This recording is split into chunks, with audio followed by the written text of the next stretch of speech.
Hi everyone! We have some really exciting news today that we are really happy to share with you finally. We're having a baby! Surprise!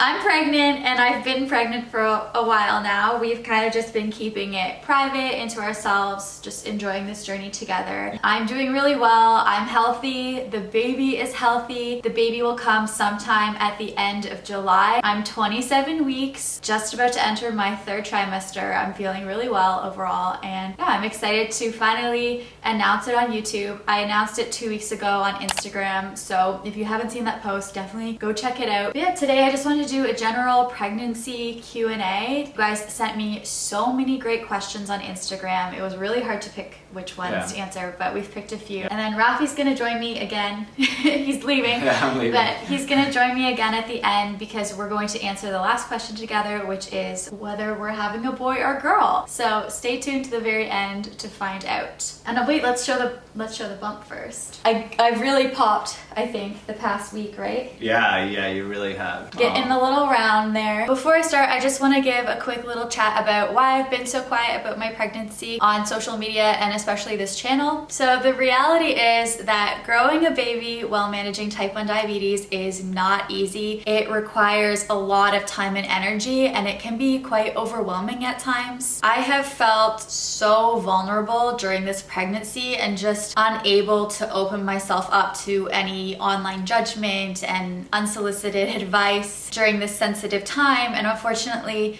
when you put yourself out there on YouTube, you do get that a lot. I've had this channel for well over 4 years now, and I've put a lot of my personal medical journey on YouTube, which at times has made me feel uncomfortable. So for something so sensitive as a pregnancy, I decided that it was best for me to keep it private for most of the pregnancy, just so that I could really focus on taking care of my health and the baby's health, just keeping well mentally especially. But overall, I am really excited to share bits and pieces of my pregnancy journey with you now that I'm feeling a bit more comfortable with it. And I'm gonna start off with this general Q&A just to answer some of your questions. You had amazing questions that you sent in, so I'm really excited to go through some of them. All right, question number 1. Overall, how has it been managing your type 1 diabetes while pregnant? What is the biggest challenge? So overall, managing type 1 diabetes while pregnant is not easy. I'm not gonna sugarcoat it.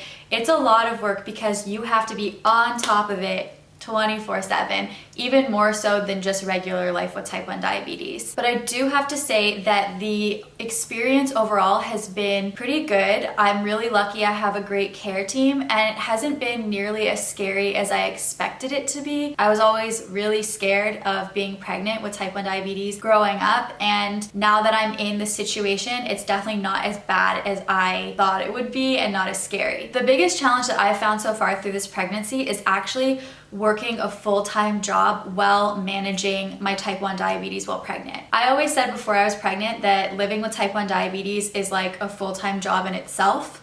But then you add pregnancy into the mix, and it's like working a full-time job plus overtime. It's a lot of work, and you just really have to be on top of everything constantly. So doing that while trying to work a full-time job, I think has been really hard. I also started a new job during my first trimester, so that probably didn't help either that I was starting a new job. Aside from type 1 diabetes, it's been really challenging to be pregnant during the pandemic actually, and quite scary, especially with the circumstances we've had here in Ontario lately with the third wave. Here in Toronto, we have been in lockdown since November. That is when I found out I was pregnant. So I have been in lockdown for my entire pregnancy. That in itself has been really challenging mentally. It's been very isolating and lonely, and I haven't really seen any friends or family. I've seen family a few times like outside. It's kind of sad to not be able to share like my pregnancy journey in real life with friends and family. They haven't been able to see me grow. Okay, next question.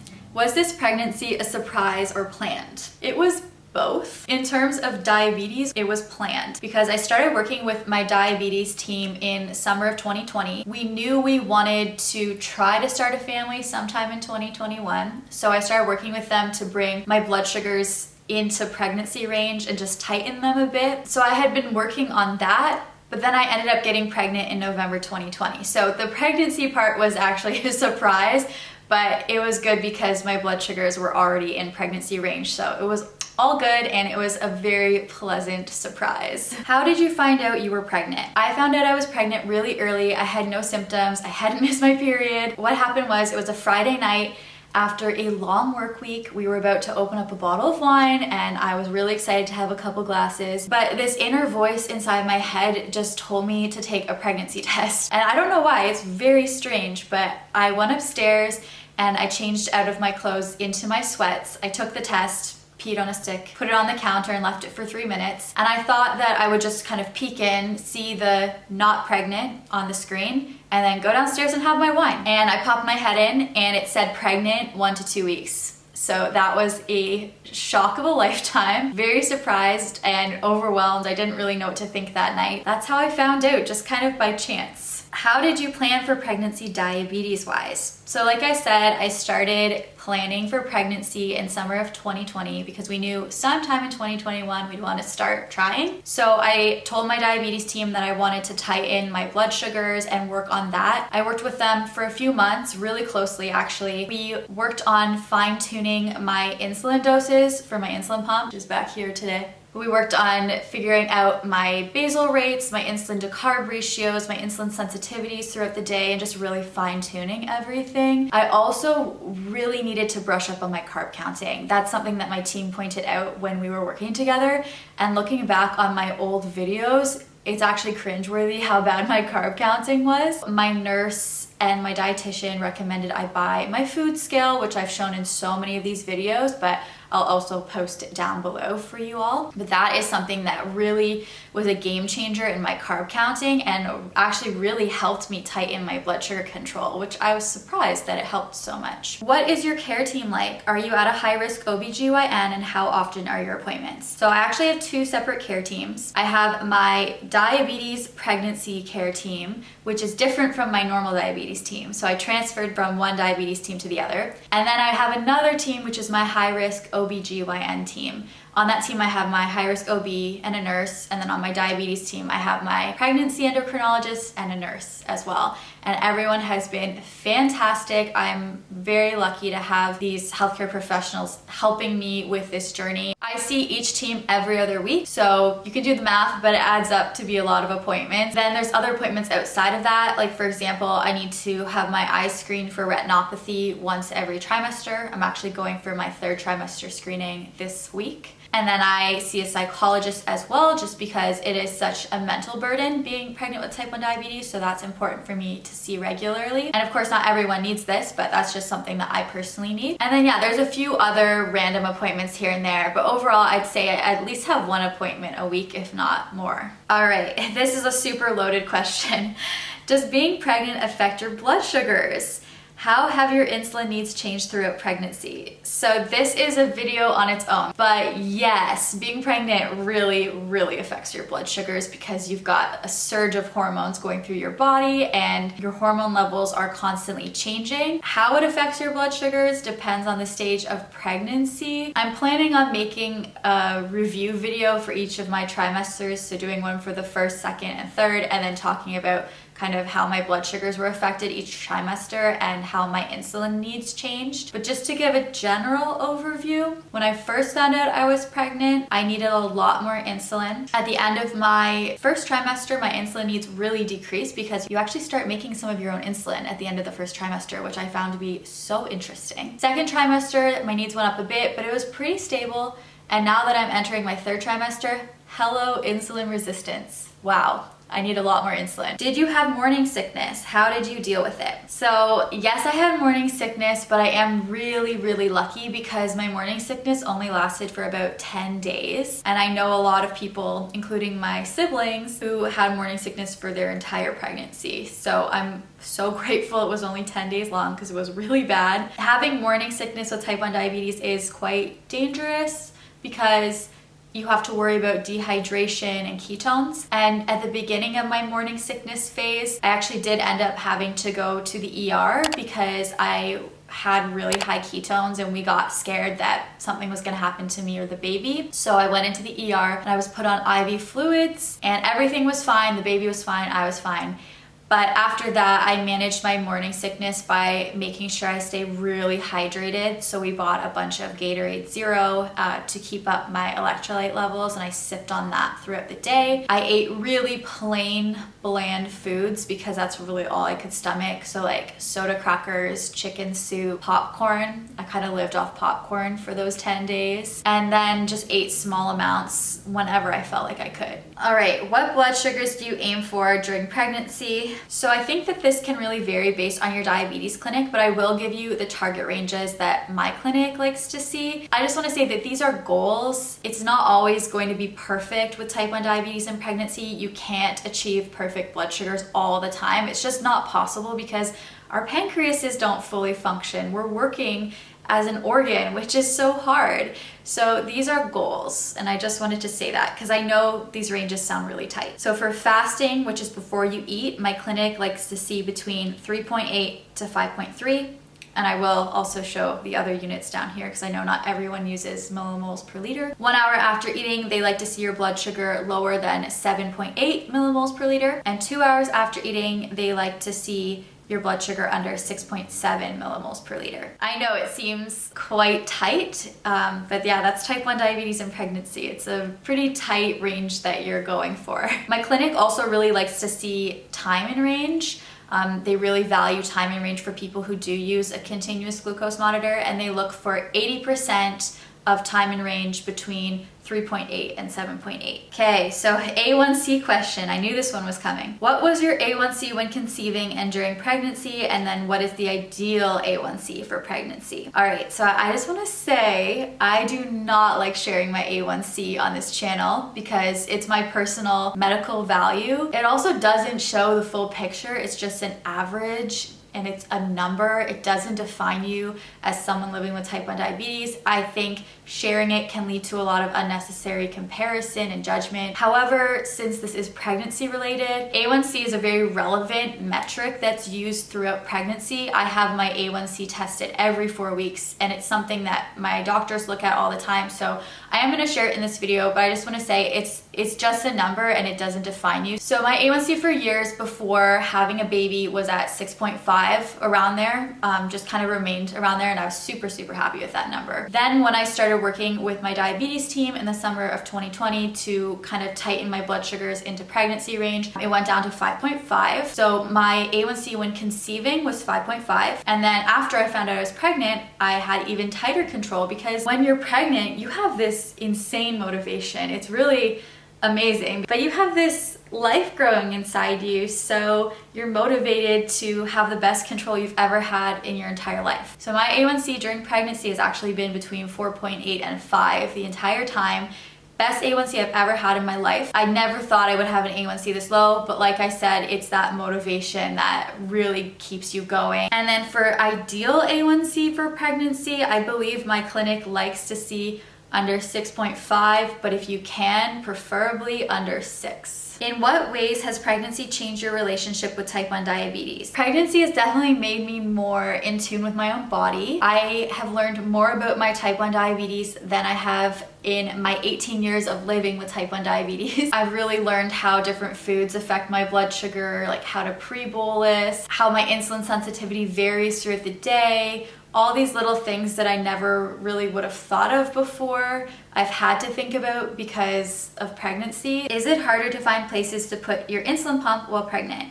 Yes. So for those of you who don't know, when you're pregnant and your stomach starts growing like mine is now, you cannot place your site on your abdomen because your skin is stretched and it makes the insulin absorption really bad. So I've had to figure out different places to put it because that was actually my favorite site. So now I love my arm. I have my insulin pump back on my dress there and my site here on my arm. I find the absorption so good. I've also had to start using my hips a bit. I don't like my hips so much because I find the absorption's not great on my hips, but I've kind of had to start using that again because I'm running out of ideas. But I'm going to be making a full video on how I wear my insulin pump while pregnant, probably sometime this month, so stay tuned for that. What has been an essential part of self-care during pregnancy? 100% seeing a psychologist. That is something I set up very early in the beginning of my pregnancy because I felt so overwhelmed already. I just knew it was something that I was going to need to have put in place for me, and I did that right away. I found actually someone who specializes in type 1 diabetes, so they have like a really good understanding of type 1 diabetes and pregnancy. I've seen them once every 3 weeks around there. It's been very, very helpful for me just to be able to talk to someone and get everything off my chest. Food cravings. This is a fun one. So my food cravings have been more of an evolution throughout this pregnancy. They've really changed. Right now, I would say I don't really have any strong ones. But at the very beginning, it was margarita pizzas for a long time, like those good thin crust margarita pizzas. So good. And then it went to be fruits, more like citrus fruits, like juicy clementines, those kind of things. And then it went to sweets and pastries, especially croissants. I've been on a real croissant kick for my whole second trimester. We've gotten so that we have a little tradition on Saturday mornings of going to a cafe and getting an almond croissant and then doing a nice long walk after to prevent my blood sugars from spiking. But yes, I would say the croissants have probably been the biggest thing during this pregnancy. I've always liked them, but I enjoy them more than ever now that I'm pregnant. What has been the scariest part of being pregnant with type 1 diabetes so far? So we have had a few scares, like the ER was kind of scary, but for me, just knowing the risks of having type 1 diabetes while pregnant is kind of scary. So in the first trimester, if your blood sugars are too high, there's a risk of congenital malformations, so like heart defects and different organ defects, and that always really scared me. So leading up to my anatomy scan at 20 weeks, I was always really nervous. Looking at the baby's organs, I was nervous that something might be wrong. Luckily, everything was good, but just kind of having that in the back of my head through my first trimester was probably the scariest part. Any books or resources you recommend? Yes, I have a book that has been like my holy grail throughout this whole pregnancy. I'm just gonna go grab it for you. I forgot to bring it. All right, I got it. This is my favorite book during pregnancy. Pregnancy with Type 1 Diabetes, written by 2 women with Type 1 diabetes who have had babies. I actually had this book a couple years ago just because I was curious about pregnancy with Type 1 diabetes, and I would say the first third of the book is dedicated towards just preparing for pregnancy. So if you aren't even planning on getting pregnant for a couple years, but you're interested in learning about what it entails and kind of what you could do to prepare, this book is great and it gives you so much detail. And then after that, it goes through a month-by-month guide. So I've been following this throughout my pregnancy and reading about each month. It kind of gives you an idea of what might happen with your blood sugars and how to deal with it. It's honestly just been a really good resource. So highly recommend this book. I'm going to put it down below in the description box. Any advice or tips for people with type 1 diabetes who are planning to get pregnant? So like I said at the beginning of this video, I am not at all an expert on pregnancy. This is my first pregnancy and I feel like I'm still figuring everything out. So I feel like I'm not qualified to really give advice. But if I were to give myself some tips and go back and do it again, I would say start working with your diabetes team as soon as you know you want to start a family, because the sooner you get your blood sugars into pregnancy range, the better. My next tip would be just to do some reading. So this book is a great start. I think there's some other ones out there, but I would highly recommend this one. And then lastly, I would say if you can, try to have your pregnancy care team in place before you conceive or as soon as you know you're pregnant. For me, this was a bit of an issue. I had my regular diabetes team in place, but then I needed to be transferred to the pregnancy diabetes team. And this actually took quite a few weeks. So I was kind of left in the dark by myself for a few weeks during my first trimester, and I found that my first trimester, my blood sugars were very wild with all the new hormones in my body. So it was very stressful not having anyone to help me, and I wish that I would have been a bit more aggressive about it and advocated for myself to get this care team faster than I did. I kind of just waited around for it to happen, but I think I should have been a bit more aggressive about it. All right, so final question, which a lot of people have asked us, are we having a boy or a girl? Can you tell? Can you tell? It's funny because we actually, from this picture, before we knew what the sex actually was, we thought we could tell, and it was right. Yeah, I knew what I was having. I had an intuition. I knew. And then we found out at like 13, 14 weeks from blood tests, and I was right. So, do you want to say? It's a girl. It's a girl. But yeah, we're having a little girl. She's super active and just always kicking in there, and we love her so much already. We're so excited. But she's doing a really good job. Thank you guys so much for watching. It was really fun to finally tell you and make this video. And I am planning on making a few more videos, so stay tuned. And I love you all so much. Thank you all so much for your support and your kind words on my announcement on Instagram a couple weeks ago. See you in the next video. Bye.